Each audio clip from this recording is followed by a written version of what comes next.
Guys कैसे हैं आप लोगों का स्वागत है। और आज मैं दूंगा रॉनिन का ओनरशिप रिव्यू। मेरे को ये खरीदे हुए 1.5 महीना हो गया लगभग, और मैं आपको उसमें दिखा देता हूँ कि मैंने कितने किलोमीटर चला चुका हूँ ये अभी तक। तो अगर आपको दिख रहा हो तो ये अभी चल चुकी 599 किलोमीटर, मतलब एग्जैक्ट 600 किलोमीटर चलने वाली है। और ये मैंने चला दी इसे लगभग 1.5 महीने में। और वो रखा रॉनिन का हेलमेट जो रॉनिन ने संग मिला था। भाई साहब मुझे माफ़ करिएगा, पर मुझे वीडियो इसके ऐसी अगल बगल नाच के बनानी पड़ेगी, क्योंकि मेरे पास अभी कोई ऐसा सेटअप नहीं है कि मैं इसे हेलमेट पे लगा के आपको राइड करते हुए वीडियो दिखा सकूं। तो जल्दी ऐसा सेटअप भी आ जाएगा।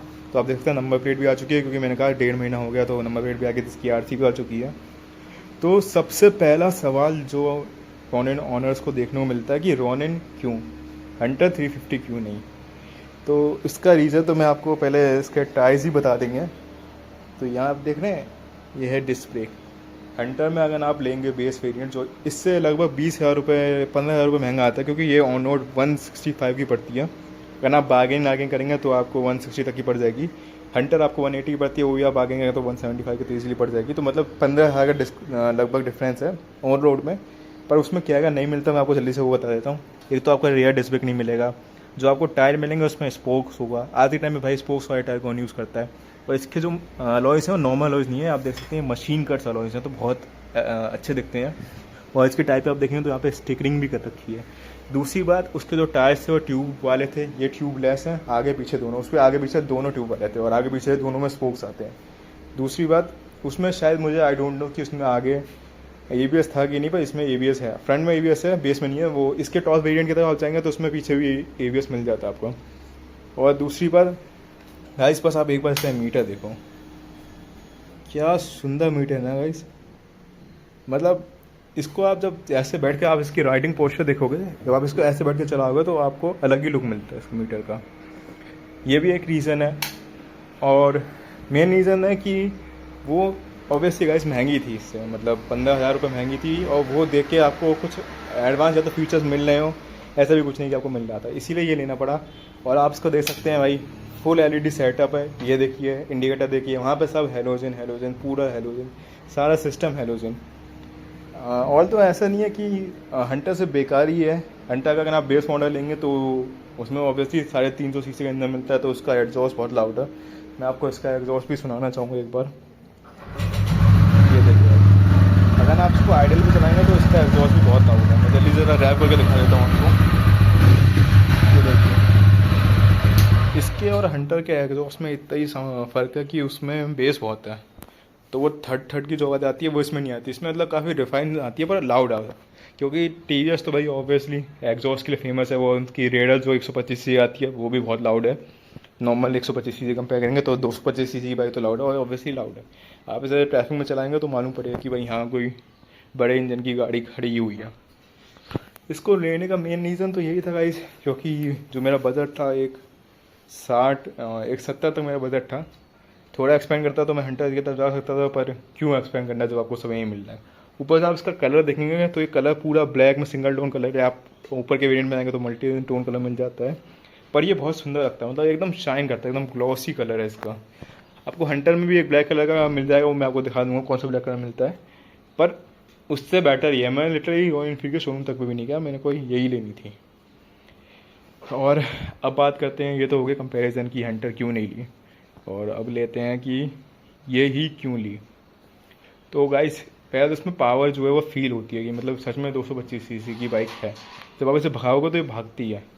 ये बहुत लाइट वेट है, ये सिर्फ 160 किलो की है, तो मतलब इससे भागे तो भाई पल्सर आती है। पल्सर शायद 165 kg की है, तो ये उससे भी सस्ती है, उससे भी मतलब हल्की है, बहुत हल्की है, बहुत फ्रेजाइल है। आप इसे आराम से इधर से उधर मैन्यूवर कर सकते हैं ट्रैफिक में, बहुत लाइट वेट है।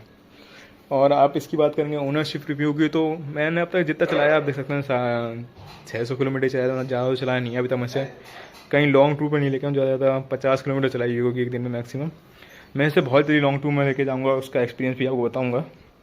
तो अभी बात करते हैं जो मुझे इसमें अच्छी नहीं लगी, वो देखो गाइस इसकी सीट बहुत स्टिफ टाइप की है, मतलब दीवार में दब रही है। पर मैं इस पर 1 घंटा भी अगर लगातार बैठ लिया तो ये साले। इसमें बात करता है इसकी सीट कंफर्ट की, तो मैंने कहा इसकी सॉफ्ट फील होती है दबाने में, पर ये सॉफ्ट है नहीं, ये बहुत हार्ड है। और लिटरली मैंने इसको 1 घंटे तक लगातार चलाया था, तो लिटरली मेरे बैक में बैक मतलब कमर नहीं, मतलब आपके हिप्स में दर्द होता है, कोई बहुत दर्द होता है, इतना कि आपका मन करता है कि भाई जल्दी बाइक को रख के बस जाके मैं लेट जाऊँ।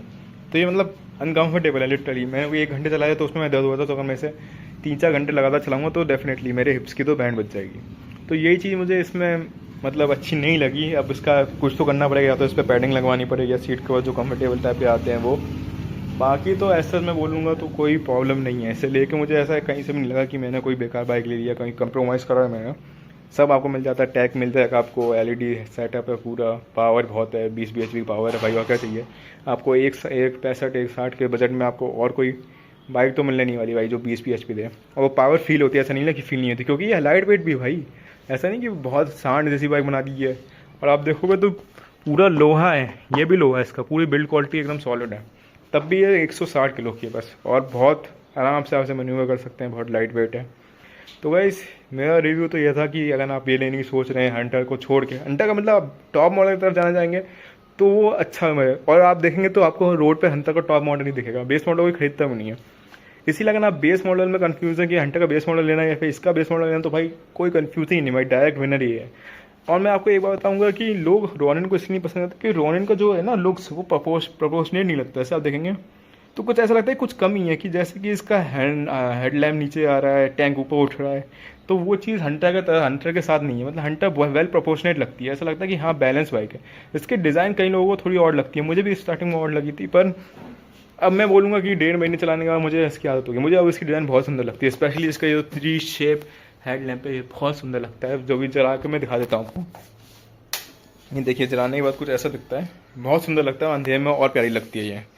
और आपको ऑब्वियसली 1000 ये सिस्टम तो मिलने नहीं वाला हंटर में, या फिर और भी कोई बाइक लेंगे सेगमेंट तो उसमें नहीं मिलने वाला है मोस्ट प्रोबेबली। तो यही रीज़न था मैंने ये ली, पावर है इसमें। और अगर आपको कोई डाउट हो इससे रिलेटेड, या फिर आपको कोई पूछना हो कि आपको इस बजट में कौन सी बाइक लेनी चाहिए, मैं एक कॉलेज स्टूडेंट हूँ तो मैंने उस बेसिस पे ये ली है। वैसे देखा जाए तो इसकी माइलेज लगभग 40 के आसपास निकल जाती है, कंपनी तक क्लेम करती है, मैंने अभी टेस्ट नहीं करा कितना है, पर लगभग आराम से भाई 35 से ऊपर निकाल देगी।